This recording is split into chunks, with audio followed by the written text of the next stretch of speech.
Hey all, how you doing? In this video, I want to talk about getting that first potential customer and what to do when that happens. So, two different scenarios I want to cover. The first one is, maybe you've got your first spec home underway, or you've got plans to get going with it. Maybe you're at that first stage where you're starting the home, maybe framing's done, whatever the story may be there. A couple different scenarios for that. So if you've got plans to build a spec home, you've got your blueprints finalized, you've got you've got your lot already, you've kind of got everything picked out, you've put pricing together on the house, you know what the build cost is going to be, and you get somebody that is interested in purchasing that house, even though there's nothing there yet. They're purchasing it on concept, because sometimes you can actually list a home for sale on concept. So if you've got a lot, you've got a location, you've got a conceptual floor plan that you can put up there, you've got the price, and then you can say the occupancy date's going to be 9 months from now. So if you get somebody that wants to purchase that home, how do you handle it? Well, the most ideal way would be for that particular person who's interested in buying the house to go out and get their own construction loan, as opposed to writing up an offer to purchase, getting an accepted offer with the buyer, getting a deposit, and then once you're done with the home in 9 months, then they're going to close on the house. Now, it's not a bad scenario. It would feel good to be building a spec house knowing that you've already got somebody lined up to buy it. But at the same time, it would be better if that person were to go and get a construction loan and finance the build, because then that frees you up to be able to go on and do your next project. So you can have a customer build going for somebody, you know what the build cost is, you've got blueprints, you've kind of streamlined that process. Now you're basically just building the home per spec, but the customer's financing it. So now you're able to do another spec home somewhere else. So what you would want to do there is, first off the bat, you got to let the potential buyer know that they can go and get a construction loan.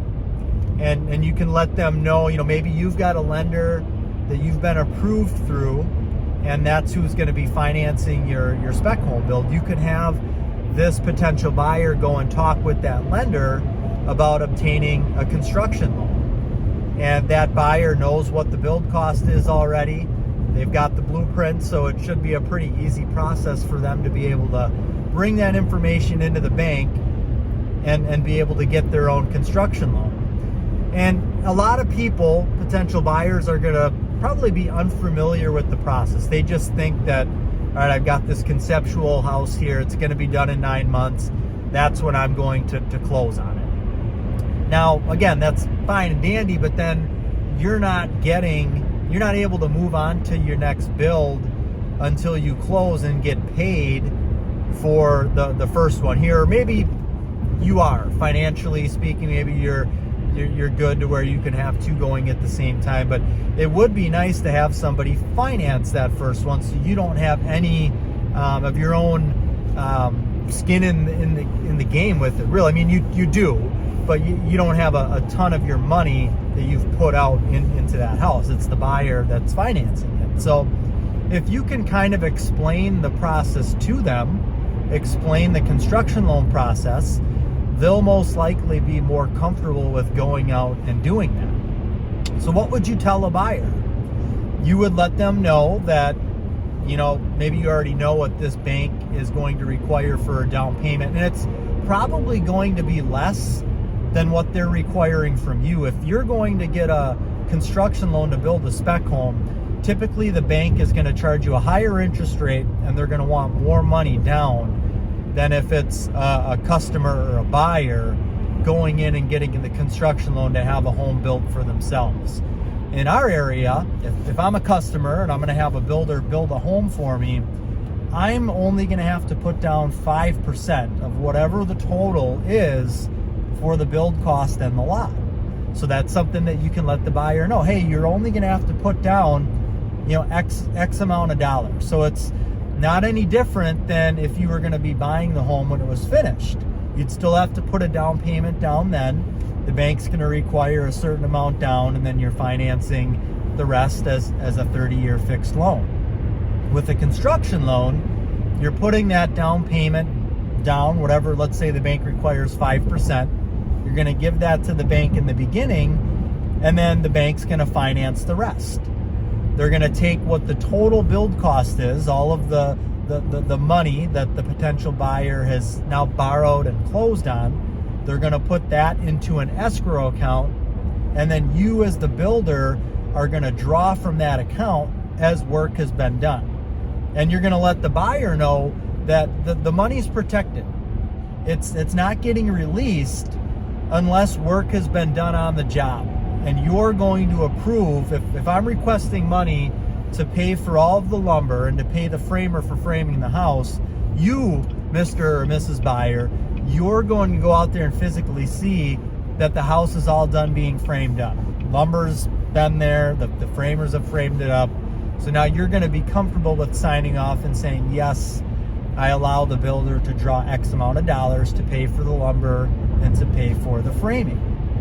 And you can explain to them that there's going to be 4 or 5 times throughout the construction process that you're going to draw money. The first one is usually, there's a small one that you can do at closing. So if a buyer is going to get a construction loan and finance the build, you as the builder you're going to have a contract with the buyer, and in that contract you're going to want to state that you, the builder, are to receive $25,000 at the closing of the construction loan, and you're going to use that money to pay for building permits.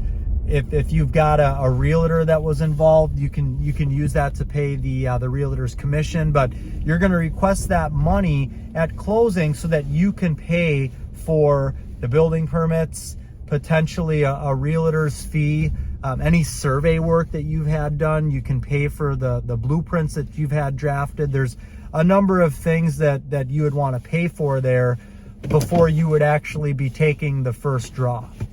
Here in Wisconsin, if we're building a house, we're digging a basement, we're putting in a foundation, we're setting the steel I-beam on the foundation walls, and then the excavator is coming back to backfill the foundation. At that time, we're going to request the first draw. We're going to get the invoices from those contractors that have done work. Let's say it totals $45,000, and we're going to request a draw in the amount. We're going to request that we can take $45,000 out of the lump sum that's in there for the whole build cost. The buyer is going to sign off and say, yes, this work's been done. The title company or the bank who's holding the money is also going to, or should, check to make sure that this work has been done. And then you, the builder, will be able to receive that money and then pay the contractors for the work that's been done there. The second draw would be at the time that the framing is finished. The third draw would be at the time that the rough mechanicals are all done. The fourth draw would be once the drywall is finished. And then the fifth and final draw would be at the completion of the home. So you can let the buyer know, hey, you don't have to sign off on this final draw until everything is done. And you're going to approve that this draw be released based upon what's been done there. Now, you will want to put somewhere into the contract that the house doesn't need to be 100% completed for the buyer to sign off on the draw. You may get to the point where the house is done, you've got an occupancy permit, the buyer can move in, but don't let that buyer move in until they've signed the final draw, even if there's some things that haven't been done yet. Maybe you're including a concrete driveway, but if you're finishing the house in the winter, that driveway can't be done until spring. So that doesn't mean that the buyer can move in and not sign that final draw.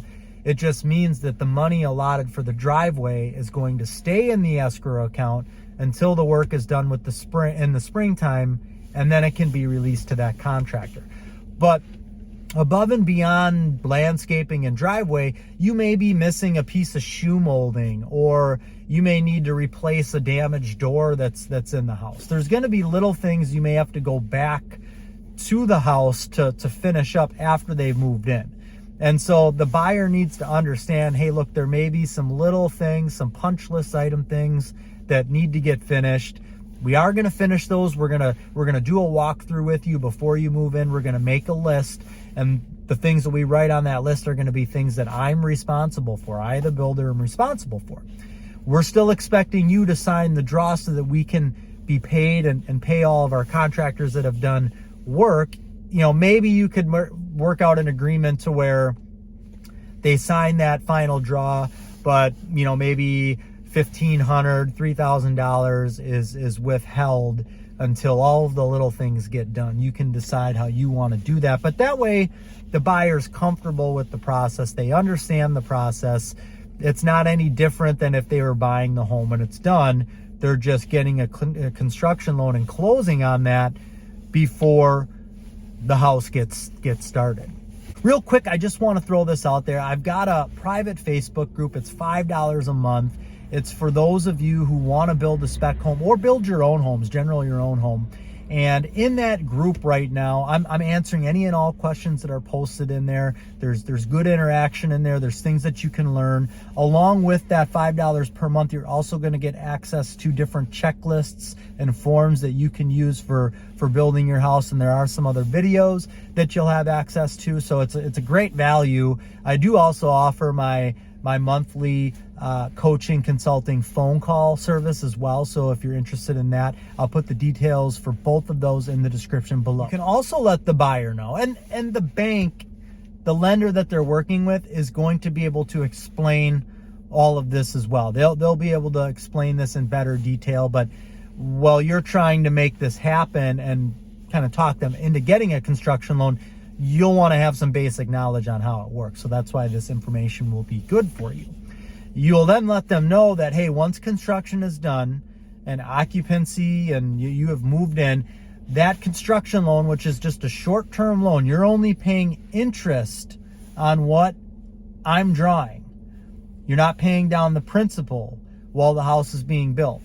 Once the house is done and you've moved into it, you can then choose to convert that short-term construction loan into a 30-year fixed, into a 20-year fixed, whatever type of loan program that you want. So that's how a construction loan works. So if you want somebody, a potential buyer, to get the construction loan so that you're able to move on to another project, you can kind of explain to them how that's going to work.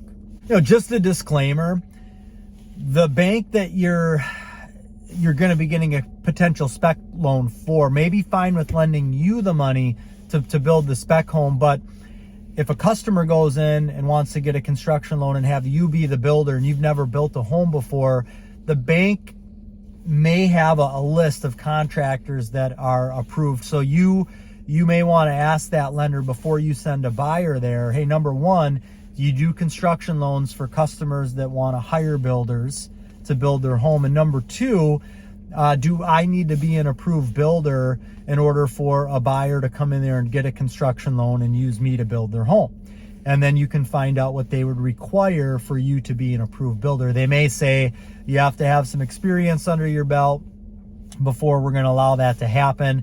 And then you just may not be able to do this scenario of having a buyer go in and get a construction loan. You just revert back to, okay, you're going to build it. You're going to sell it when it's done. The buyer's going to close on it when it's done. That's fine too, but you might as well explore this option as it can benefit you as well. Well, that's all I've got for this video. Thank you for your time. Click the little bell for notifications. If you don't subscribe, please do so. Have a great rest of the day. Take care and God bless.